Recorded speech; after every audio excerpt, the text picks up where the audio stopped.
वर्षेषु वर्षान्तरपर्वतेषु नन्दीश्वरे यानि च मन्दरेषु यावन्ति चैत्यायतनानि लोके सर्वाणि वन्दे जिनपुङ्गवानां। बोलो पंच परमेष्टि भगवान की जय। 1008 श्री आदिनाथ भगवान की जय। जय बोलो अंतिम तीर्थेश भगवान महावीर स्वामी की जय। आचार्य भगवान गुरुवर्षि विशुद्ध सागर जी महाराज की जय।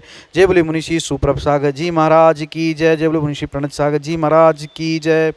जय जिन बंधुओं, समीचीन विकल्पों का सम्यक समाधान इस कार्यक्रम में मैं आप सभी का स्वागत करता हूं। आपका विकल्प गुरु जी का समाधान, समीचीन विकल्पों का सम्यक समाधान। आचार्य भगवान गुरुवर्षि विशुद्ध सागर जी महाराज के परम आशीर्वाद से एवं मुनि श्री सुप्रभ सागर जी महाराज एवं प्रणत सागर जी महाराज इनके पावन सानिध्य से समीचीन विकल्पों का सम्यक समाधान यह कार्यक्रम सुचारू रूप से चल रहा है और वह अल्प दिनों में ही अपनी ऊंचाई को प्राप्त हुआ है। इसका एकमात्र यह कारण है कि जो मुनिश्री जो समीचीन विकल्प का सम्यक समाधान दे रहे हैं, वो जो सम्यक समाधान है वो बहुरंगी है। या बहुरंगी इसलिए कहा मैंने कि वो बहुआयामी है। हर एंगल से जो भी सवाल से रिलेटेड प्रति सवाल या उसके सब क्वेश्चंस होंगे तो उसका भी आंसर मुनिश्री अपने मुखारविंद से हम लोगों को प्रदान कर रहे हैं। और इसी श्रृंखला में आज का इस कार्यक्रम को अपन शुरुआत करते हुए मैं मुनिश्री प्रणत सागर जी महाराज को नमोस्तु करते हुए यह विनय करता हूँ कि मुनिश्री आप इस कार्यक्रम का सुचारू रूप से संचालन करते हुए कार्यक्रम को अग्रसर हो करें। नमोस्तु नमोस्तु नमोस्तु। ओम नमः सिद्धेभ्य। पंच परमेष्टि भगवान की परम पूज्य आचार्य भगवंत गुरुवर विशुद्ध सागर जी मुनि महाराज जी की, परम पूज्य मुनि श्री सुप्रभ सागर जी महाराज जी की।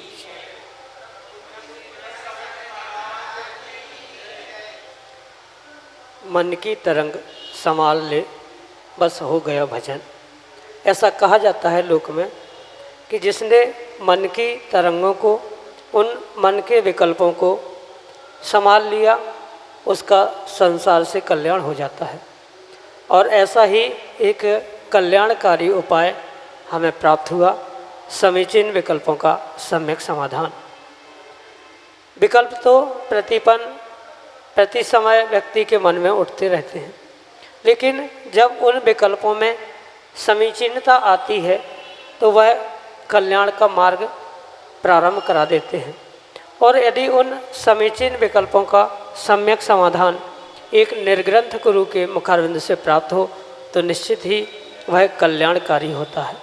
ऐसा वह कार्यकारी उपाय समीचीन विकल्पों का सम्यक समाधान। देश देशांतर से अनेकानेक समीचीन विकल्प हमें यहाँ प्रतिदिन प्राप्त हो रहे हैं और परम पूज्य मुनि श्री सुप्रभ सागर जी महाराज उनका आगमोक्त विधि से हम सबको सम्यक समाधान प्रदान कर रहे हैं।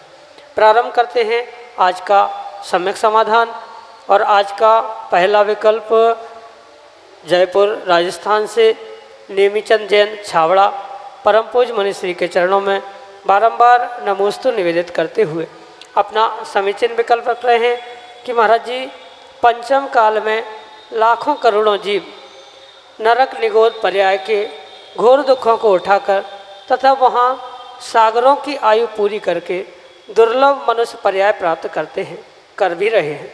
लेकिन खेद की बात यह है कि ऐसे अज्ञानी जीव नरक निगोद में भोगे हुए दुखों को भूलकर मनुष्य जन्म में भी काम भोग और विषय कसायों में रमकर कुमति संग यारी करते हैं।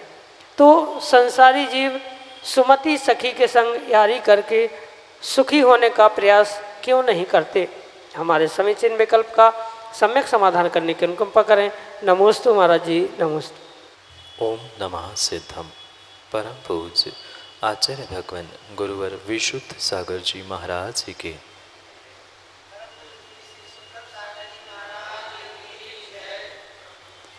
विपत्ति मात्मनो मूढ़ा परेशामेव नेक्षते दह्यमानमगात्किरण वनांतर तरुस्तवत। बहुत अच्छी बात पूज्यपाद स्वामी कहते हैं कि व्यक्ति दूसरों की विपदाओं को, दूसरों की आपत्तियों को देखता है, पर स्वयं में आई हुई आपत्ति विपदाओं को नहीं पहचान पाता। जैसे किसी जंगल में आग लगी है और उसी जंगल में एक पेड़ पर व्यक्ति बैठते हुए चिल्ला रहा है, देख रहा है कि वह जितने जितने प्राणी वहाँ पर है, हिरण मर गया, शेर मर गया, सब मरते हुए तो देख रहा है, चिल्ला भी रहा है, पर ये भूल रहा है कि जिस जंगल में वो रहता है उसी जंगल में आग लगी है और बगल के पेड़ में आग लगी है, तो मुझे मैं जिस पेड़ पे बैठा हूँ उस पे भी आग लग के मैं भी नष्ट हो जाऊँगा। इस बात को भूलने के कारण से व्यक्ति अपने ऊपर आई हुई आपदाओं को, विपदाओं को, परेशानी को, दुखों को भूल जाता है, पर दूसरों के दुखों को देखते हुए, उसका ही स्मरण करते हुए उसको तो मूढ़ या मूर्ख बनाता है। पर व्यक्ति को अपनी स्वयं की अज्ञानता, स्वयं की मूढ़ता और स्वयं की सीधी बातों में कह दे तो स्वयं की बेवकूफ़ी स्वयं को समझ में नहीं आती।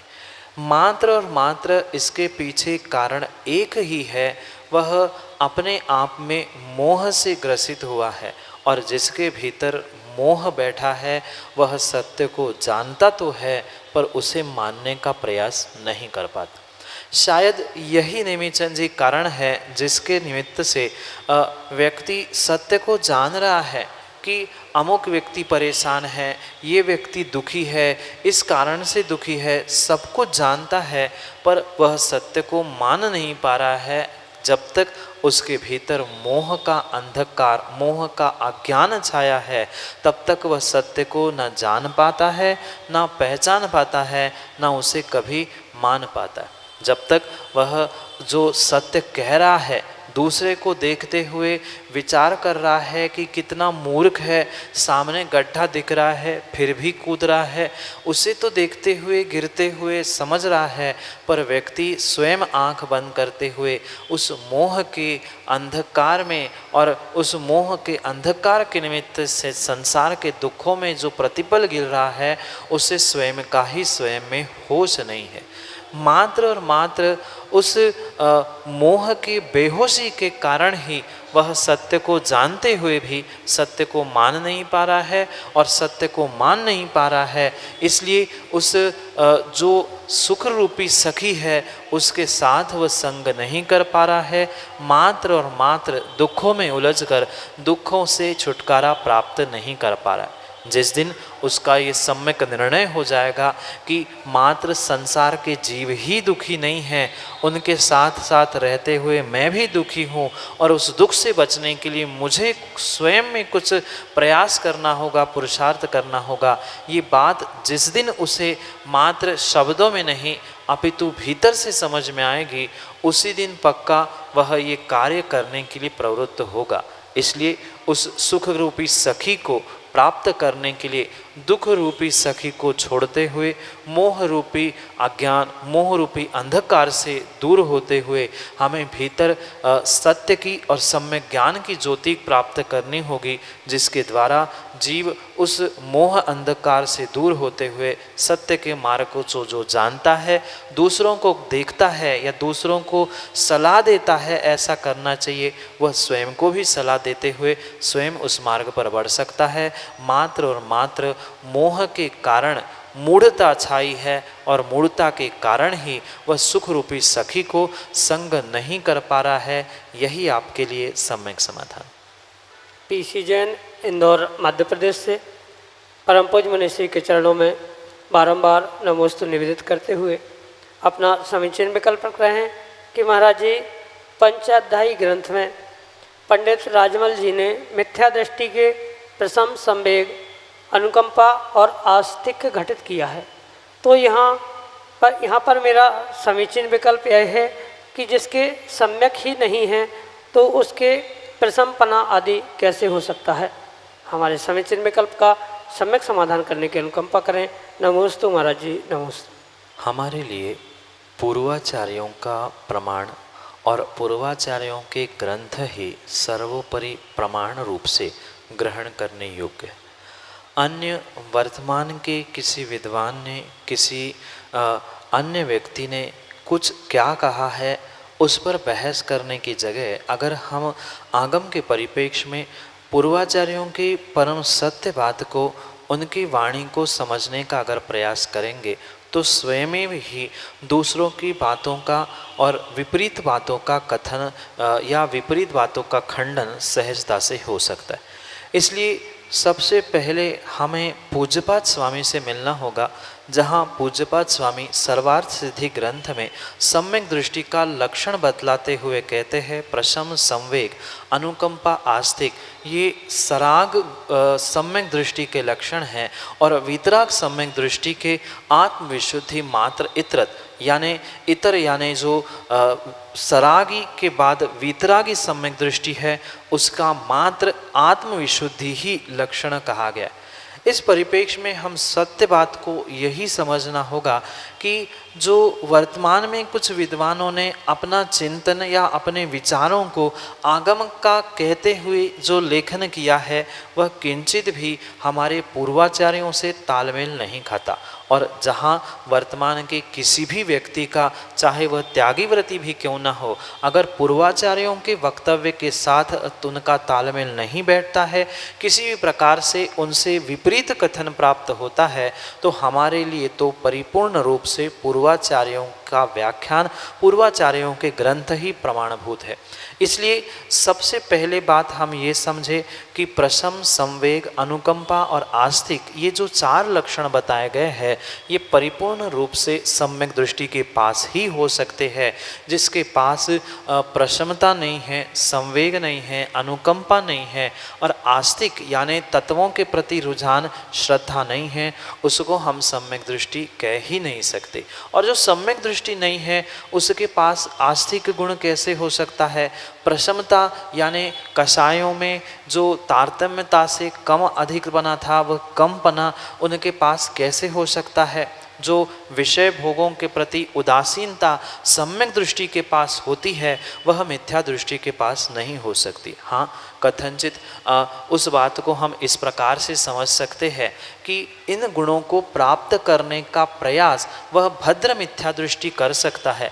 जो भद्र मिथ्या दृष्टि है यानी सम्यक दर्शन को प्राप्त करने वाला या सम्यक के उन्मुख जो जीव है वो इन गुणों को प्राप्त करने का प्रयास कर सकता है। प्रशमता को, संवेगता को प्राप्त करने का प्रयास करना भिन्न है और वह प्राप्त कर लेगा तो वह सम्यक दृष्टि ही कहला देगा।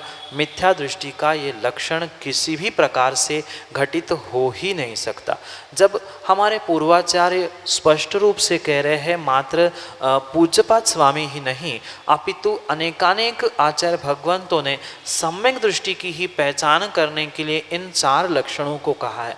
जो एक पक्ष के साथ दूसरे पक्ष में भी जाता है ऐसा जो लक्षण होता है उसे लक्षणाभास कहा जाता है। इसलिए अगर इन चार लक्षणों को या 3, 1, 2 किसी भी लक्षण को अगर व्यक्ति उस मिथ्या दृष्टि जीवों में लगाता है तो वह लक्षण नहीं अपितु लक्षणाभास हो जाएगा। क्योंकि जो लक्षण होता है वह परिपूर्ण रूप से एक ही वस्तु के पहचान के लिए बनाया जाता है। अगर दोनों में एकता ही समझ में आ जाएगी तो फिर सम्यक दृष्टि और मिथ्या दृष्टि इन दोनों में अंतर कैसे करना संभव है। इसलिए आगम के परिप्रेक्ष्य में ये परम सत्य बात समझे कि मिथ्या दृष्टि जीव के पास संसार विषय भोगों से विरक्ति नहीं हो सकती, इसलिए उनके पास संवेग नहीं है। धर्म और धर्मात्मा को देखकर गदगद भाव होना, उत्साहित भाव होना, वह भी मिथ्या दृष्टि के पास श्रद्धा के अभाव में नहीं होने से उनके पास संवेग भाव नहीं हो सकता। प्रशमता जो कषायों की हिंसा आदि जो पाप है उनमें उनके पास प्रशमता यानी उपशमता नहीं हो सकती। इसलिए प्रशमपना भी उनका लक्षण नहीं हो सकता है। तत्वों पर जब श्रद्धान ही नहीं है तो वह आस्तिक किस बात का कहा जाएगा? वो तो स्वयं में ही नास्तिक है। जो सच्चे देवशास्त्र गुरु पर श्रद्धा करता है, तत्वों पर श्रद्धा करता है, जीव पर श्रद्धा करता है, उसे ही आस्तिक कहा गया है। और उस आस्तिक गुण के विपरीत रूप जो मिथ्या दृष्टि है, उसके पास श्रद्धा नहीं होने से उनके पास आस्तिक गुण भी नहीं है। इसलिए प्रशम संवेग आस्तिक गुण नहीं है और जीवों के प्रति दया करने के भाव उसके पास होते ही नहीं। जो मिथ्या दृष्टि जीव होता है, कई बार देखने में आता है, जो कसाई है या छोटे छोटे कीड़े मकोड़े हैं, उनको भी देखकर मारने के जो परिणाम हो रहे हैं, जो अदया है, ये लक्षण उस मिथ्या दृष्टि का हो सकता है। पर अनुकंपा, दया, ये एक मिथ्या दृष्टि का लक्षण नहीं, अपितु सम्यक दृष्टि का ही लक्षण कहा गया है। इसलिए हमारे लिए तो पूर्वाचार्यों की बात प्रमाणित है। पूज्यपाद स्वामी ने जैसे सर्वार्थ सिद्धि ग्रंथ में कहा, ऐसे अनेकानेक ग्रंथों में आचार्य भगवान ने सम्यक दृष्टि की ही पहचान 4 लक्षणों से की। प्रशम, संवेग, अनुकंपा, आस्तिक, ये मिथ्या दृष्टि के लक्षण न थे, न है, न हो सकते हैं। उन्होंने किस प्रकार से क्या चिंतन करते हुए अपनी मन की बात लिखी है वह भिन्न विषय है, क्योंकि किसी का खंडन करना या किसी को दोष देना ये आगम में नहीं कहा, पर अपने परिपूर्ण रूप से सत्य को पहचानना आवश्यक है। सम्यक दृष्टि की ही ये 4 पहचान है, मिथ्या दृष्टि की हो ही नहीं सकती। यही आपके लिए सम्यक समाधान। अगले समीचीन विकल्प के लिए दादावाड़ी कोटा राजस्थान से श्रीमती कमल जैन अपने ऑडियो मैसेज के साथ हमारे सामने। मैं श्रीमती कमल जैन कोटा दादाबड़ी नसिया जी से सुप्रभ सागर जी महाराज जी के चरणों में और प्रणत सागर जी द्वय मुनिराजों के चरणों में मेरा और मेरा परिवार की तरफ से त्रिबार नमोस्तु नमोस्तु नमोस्तु। महाराज जी, मेरी शंका है, नंद्यावर्त महल जो है वो सब तीर्थंकरों के होता है या किसी किसी तीर्थंकर के होता है, या फिर इसको वर्तमान में जो अभी बना रहे स्थापना कर रहे हैं, तो इसका क्या मतलब है, इसका क्या आशय है? आप कृपा कर मेरी शंका का समाधान कीजिए। आगम के परिप्रेक्ष्य में ये परम सत्य बात है कि जो तीर्थंकर के निमित्त से, यानी तीर्थंकर पर्याय के निमित्त से जो ये नंद्यावर्त महल आदि आदि की जो अतिशयता बताई जाती है, उस अतिशयता को मात्र और मात्र तीर्थंकर भगवान ही प्राप्त करते।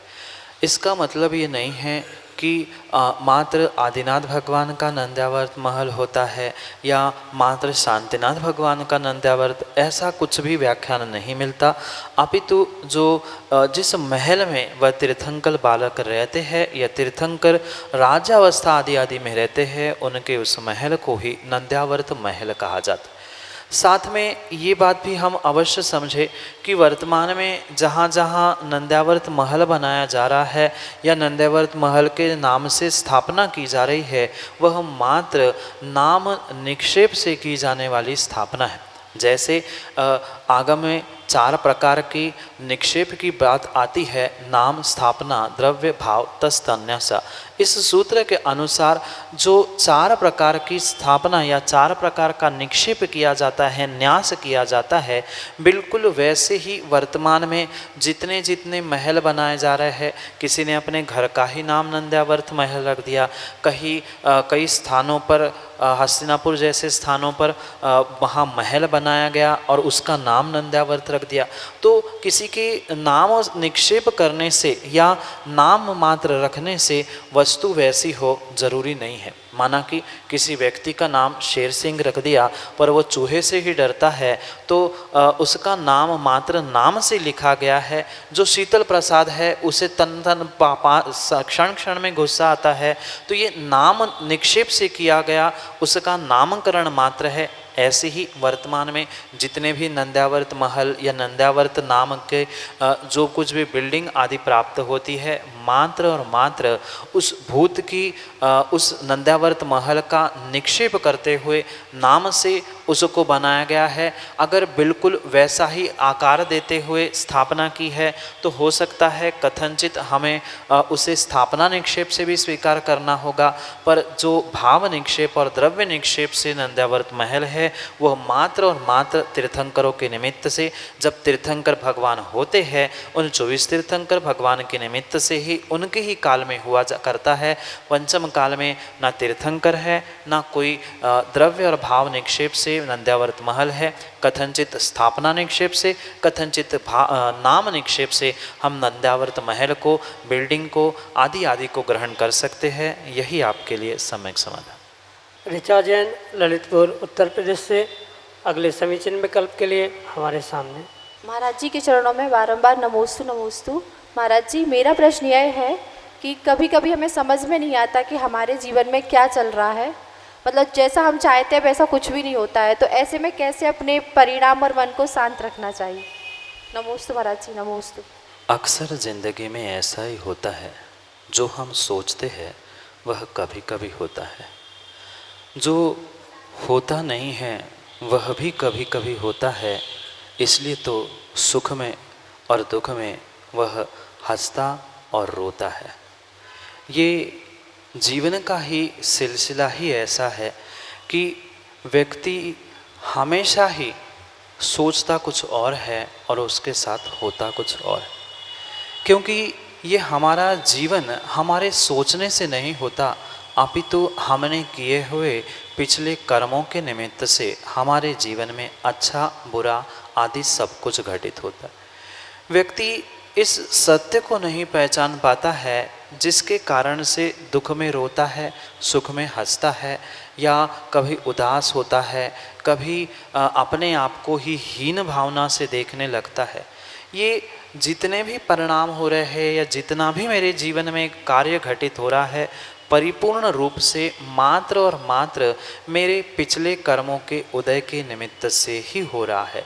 वह कर्म का आश्रवबंध चाहे हमने इस पर्याय में किया हो या अगले पिछले किसी अन्य पर्याय में किया हो, पर ये पक्का है कि कोई भी किसी के साथ कुछ भी नहीं कर सकता, ना कोई किसी को सुख दे सकता है ना दुख दे सकता। जो कुछ भी होनी या अनहोनी रूप मेरे साथ घटित हो रहा है, वह भी किसी भी प्रकार से उसे हम अनहोनी नहीं कह सकते।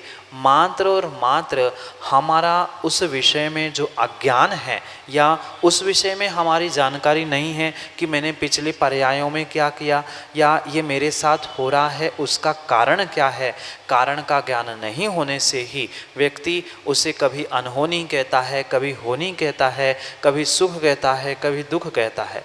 ये पक्का निर्णय हर व्यक्ति को करना होगा कि जितना जितना मेरे साथ घटित हो रहा है, चाहे अशुभ हो शुभ हो, अच्छा हो बुरा हो, उस सबका कर्ता धर्ता मात्र और मात्र आप स्वयं हैं, मैं स्वयं हूँ। यही निर्णय करने पर ही हमें जीवन में थोड़ा सा सुख मिल सकता है। जब तक इस सत्य का हमें निर्णय नहीं है, बोध नहीं है, तब तक हमें प्रत्येक कार्य में अनहोनी दिखती है। हमें ऐसा लगता है कि मैं तो अच्छा सोच रहा हूँ पर बुरा हो रहा है। ये बहुत अच्छी बात हमें समझनी होगी।